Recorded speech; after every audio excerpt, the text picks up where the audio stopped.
இந்த போறப்பு தான் நல்லா ருசிச்சு சாப்பிட கிடைச்சது. ஹாய் ஃப்ரெண்ட்ஸ், வெல்கம் டு கட்டுறது கையளவு லேடிஸ் ஸ்பெஷல். இன்றைக்கி நம்ம கொள்ளு தோசை ரெசிபி தான் பார்க்க போகிறோம். வாங்க அதை எப்படி செய்யலான்னு பார்க்கலாம். இதுக்காக ஒரு பவுலில் இந்த டம்ளரில் ஒரு டம்ளரில் கொள்ளு எடுத்துக்கோங்க. அதே டம்ளரில் அரை டம்ளர் வந்து புழுங்கலரிசி எடுத்துக்கோங்க. ஸோ அதே டம்ளரில் அரை டம்ளர் வந்து பச்சரிசி எடுத்துக்கோங்க. அதே டம்ளரில் 1/4 டம்ளர் வந்து உளுத்தம்பருப்பு எடுத்துக்கோங்க. ஸோ ஒரு அரை ஸ்பூன் வந்து வெந்தயம் எடுத்துக்கோங்க. எல்லாத்தையும் வந்து நல்லா வாஷ் பண்ணி ஒரு 6 மணி நேரம் வந்து நம்ம ஊற வைக்கணும். ஸோ அதெல்லாம் 3-4 டைம்ஸ் வந்து நல்லா வாஷ் பண்ணிவிட்டு ஒரு 6 ஹவர்ஸ் நம்ம ஊற வச்சிடலாம். வாங்க ஃப்ரெண்ட்ஸ், நல்லா 6 மணி நேரம் வந்து நம்மளோட கொள்ளு அரிசி எல்லாமே வந்து ஊறிடுச்சு. இப்போது இதை நம்ம அரைக்க ஸ்டார்ட் பண்ணலாம். ஸோ இதை வந்து ஒரு மிக்ஸி ஜாருக்கு மாற்றிடலாம்.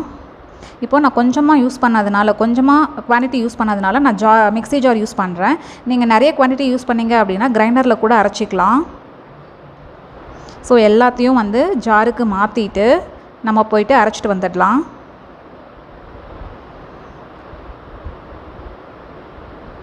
வாங்க ஃப்ரெண்ட்ஸ், பாருங்கள் அரைச்சாச்சு. இந்த பதத்துக்கு நீங்கள் அரைச்சா போதும். ஸோ இந்த அரைச்ச மாவை ஒரு பவுலுக்கு மாற்றிடலாம். ஸோ இப்போது தேவையான அளவு உப்பு போட்டு மிக்ஸ் பண்ணி விட்டுறலாம். நீங்கள் இப்போ உப்பு போட்டாலும் சரி, இல்லை தோசை சுடும்போது உப்பு போட்டாலும் சரி ஃப்ரெண்ட்ஸ். நான் இப்போயே போட்டு புளிக்க வச்சுட்றேன். ஸோ நல்லா மிக்ஸ் பண்ணிவிட்டு ஒரு மூடி போட்டு மூடி 5 to 6 ஹவர்ஸ் வந்து இந்த மாவை நம்ம புளிக்க வைக்கணும். புளிச்சதுக்கப்புறம் நம்ம தோசை சுட ஸ்டார்ட் பண்ணலாம். பாருங்கள் ஃப்ரெண்ட்ஸ், 6 மணி நேரத்துக்கு அப்புறம் மாவு எவ்வளோ அழகாக பொங்கி வந்திருக்குன்னு சொல்லிட்டு, நான் மாவு அரைக்கும் போதே சால்ட்டு போட்டதுனால இப்போ சால்ட்டு போட தேவையில்லை. ஸோ மாவை வந்து நல்லா மிக்ஸ் பண்ணி விடுங்க.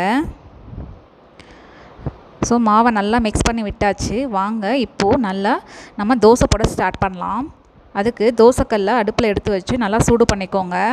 நல்லா ஹீட்டாக இருந்தால் தான் தோசை போடுறதுக்கு வரும். ஸோ நல்லா ஹீட் ஆகிடுச்சு. இப்போ நம்ம தோசை போட ஸ்டார்ட் பண்ணலாம்.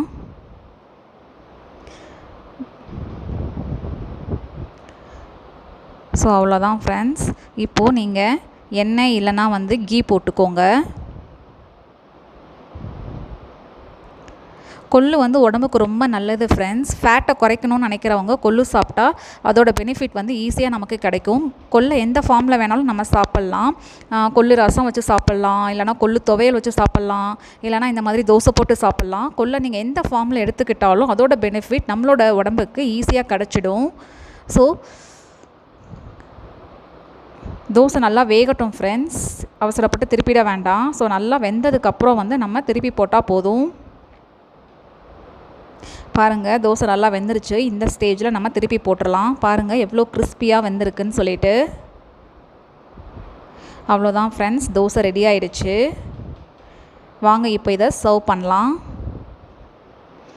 பாருங்கள் எவ்வளோ ஹெல்த்தியான கொள்ளு தோசை சட்டுன்னு ரெடி ஆகிடுச்சு. நீங்களும் உங்கள் வீட்டில் இதை ட்ரை பண்ணி பார்த்துட்டு எப்படி இருக்குன்னு சொல்லிட்டு எனக்கு கமெண்ட் பாக்ஸில் கமெண்ட் பண்ணுங்கள்.